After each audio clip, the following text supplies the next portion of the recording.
Hi guys, welcome back to your channel. Hope you guys are doing absolutely fine. आशा करता हूँ आप सभी लोग ठीक हो। तो ये ऑलमोस्ट एक ईयर होने वाला है मेरे चैनल क्रिएट किए हुए और मुझे कनाडा में आए हुए। और मैंने इस चैनल पे आप लोगों के लिए एक प्लेलिस्ट बना रखी, एक सीरीज़ बना रखी है, जिसमें मैंने आप लोगों को बताया कि अगर आप लोग कनाडा आना चाहते हैं तो आप कैसे अपनी इस पूरी प्रोसेस को स्टार्ट कर सकते हैं फ्रॉम स्क्रैच। तो मैंने स्टार्टिंग फ्रॉम पासपोर्ट से लेके वीज़ा फाइलिंग, बस वीज़ा फाइलिंग नहीं बताई है, पर उससे पहले तक मैंने आपको सब कुछ बता रखा है। तो ये जो सीरीज़ होने वाली जो मैं आज चालू कर रहा हूँ, ये उसी की कंटिन्यूशन है। अगर आप लोगों ने अभी तक नहीं देखी है या फिर आपको ड्रीम है आपका कनाडा आना, तो आप जाके उस सीरीज़ को देख सकते हैं। मेरे चैनल पे है उसकी एक प्लेलिस्ट। और मुझे पता है कि आप में से कोई भी उस जगह जाके प्लेलिस्ट नहीं खोलेगा, इसलिए मैं यहाँ ऊपर एक आई बटन पे आप क्लिक कर सकते हैं, वो कार्ड आ रहा होगा, तो आप उस पर क्लिक करके भी डायरेक्ट प्लेलिस्ट पे जा सकते हैं। तो अब मैं मानता हूँ कि आप लोगों ने वीज़ा फाइल कर दिया होगा और कॉन्ग्रेचुलेशन आप सभी को कि आपका वीज़ा आ गया है। तो वीज़ा के बाद की चीज़ें होगी अब, मतलब वीज़ा के बाद और कनाडा में लैंड करने से पहले। तो ये सीरीज़ पूरी उसी चीज़ पे होगी। तो जनरली इस बीच में आता है आपकी शॉपिंग, फ्लाइट टिकट्स और भी ऐसी छोटी मोटी चीज़ें। तो आज की इस वीडियो में हम बेसिकली बात करने वाले हैं शॉपिंग टिप्स के बारे में, कि आपको क्या ख़रीदना चाहिए और कितना और कैसे, मतलब ये सब शॉपिंग से related.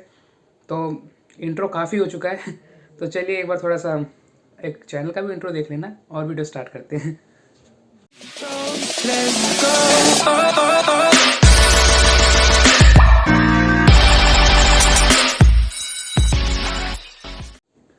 So guys, shopping start कैसे करनी है, सबसे पहली बात तो ये।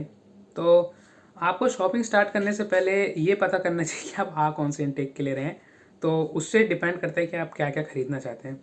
सबसे पहले मैं आपको एक चीज़ बताता हूँ, वो होती है ये यूनिवर्सल अडेप्टर। ये तीनों सेमेस्टर के लिए होता है, जिस भी इनटेक के लिए आप आ रहे हैं, लाइक आप विंटर या फिर आप मई इनटेक या फिर सितंबर इनटेक, कहीं पे भी आ रहे हैं, जिस भी, ये आपके लिए बहुत ज़रूरी होगा। बिकॉज जो इंडिया के आपके मोबाइल्स के जो चार्जर होते हैं या फिर लैपटॉप का चार्जर हो गया, अगर आप इंडिया से लेके आ रहे हैं तो वो डायरेक्टली यहाँ के प्लग्स में नहीं लगेंगे। तो उसके लिए आपको एक यूनिवर्सल अडेप्टर लगेगा। और इंडिया से लेके आने का रीज़न एक और, मतलब बेनिफिट ये हो सकता है, क्योंकि इंडिया में ये सस्ते मिलते हैं और अगर आप यहाँ आके ख़रीदते हैं तो ये इंडिया से कंपैरेटिवली महंगे मिलते हैं। तो बेनिफिट ये है, अपनी पैकिंग में ये ज़रूर ऐड करना। और हो सके तो दो रख लेना, क्योंकि क्या पता है एक कहीं खो जाए, गिर जाए, टूट जाए, कुछ भी हो जाए।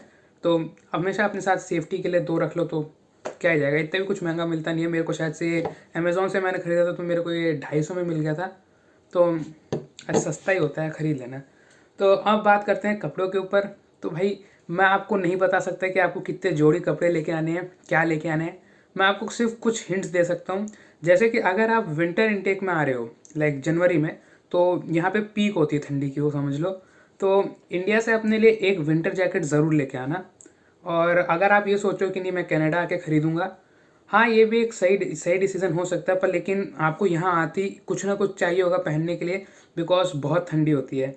तो कुछ भी काम चलाओ भी जिससे थोड़ी बहुत ठंड रुक जाए। अगर आपको कोई मान लो लेने आ रहा हो, तो एयरपोर्ट से लेके गाड़ी तक भी तो पहुँचना ही होगा यार, तो ठंड लगती है। तो अपने लिए कुछ ऐसे बचाने के लिए ले लेना।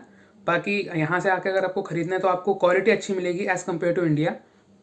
तो विंटर जैकेट मैं सजेस्ट करूँगा एक लेके आना। और जो गलती मैंने की थी वो मत करना। मैं बेसिकली अपने एक बैग में सिर्फ रजाई कंबल ही भर के लेके आ गया था।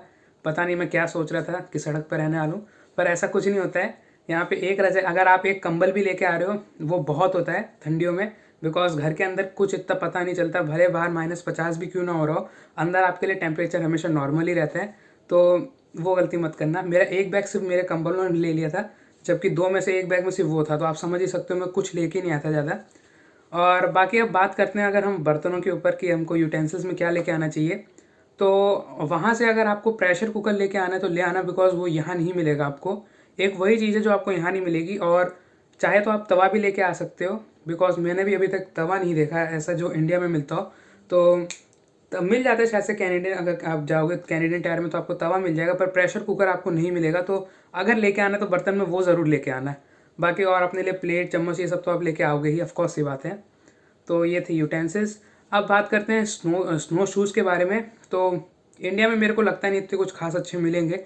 अब अगर आप कहीं अगर नॉर्थ में रहते हो तो क्या पता आपको मिल जाए, पर लेकिन अगर आप ऐसे मिडिल में या साउथ में रहते हो तो ऑफकोर्स ये बात है, आपको वहाँ पे अच्छे विंटर शूज़ नहीं मिलेंगे।